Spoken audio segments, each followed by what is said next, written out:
નમસ્કાર, મનોમંથન ન્યૂઝમાં આપનું સ્વાગત છે। હાલ મહત્વના સમાચાર સામે આવી રહ્યા છે ગોધરાથી। ગોધરાની મેટર્નિટી હોસ્પિટલમાં માનવ તસ્કરીની ઘટના સામે આવી છે। ગોધરાની દીપ મેટર્નિટી અને ચિલ્ડ્રન હોમમાં માનવ તસ્કરીની બની છે ઘટના। સમગ્ર મામલે પ્રથમ વડોદરાના સાવલી પોલીસ મથકે અને બાદમાં 0 નંબરથી ફરિયાદ ટ્રાન્સફર થતાં ગોધરા શહેર એ ડિવિઝન પોલીસ મથકે ગુનો નોંધાયો છે।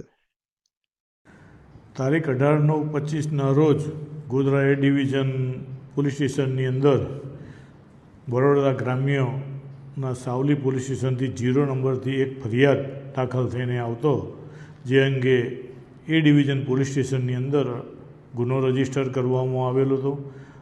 આ ગુનાની હકીકત એવી છે કે એક નવજાત બાળકને ગોધરાની હોસ્પિટલમાં જન્મ આપી અને એને ત્યજી દઈ અને એ બાળક અનધિકૃત રીતે 2 વ્યક્તિઓને આપી દઈ અને માનવ તસ્કરીને લગતો ગુનો કરેલ હોય એ બાબતેનો ગુનો રજીસ્ટર 0 નંબરથી થઈને આવતો આ ગુનો એ ડિવિઝન પોલીસ સ્ટેશનની અંદર દાખલ કરવામાં આવેલો છે અને આ ગુનાની તપાસ એ ડિવિઝન પીઆઈ વસૈયા સાહેબ કરે છે અને આ ગુનાના કામે જે તે હોસ્પિટલની અંદર વિઝિટ કરી ગુનાવાળી જગ્યાના પંચનામા કરવામાં આવેલા છે, તેમજ આ ગુનાના કામે જરૂરી લાગતા વળગતા સાહેદોના નિવેદનો લેવાની હાલ તજવીજ ચાલુ છે।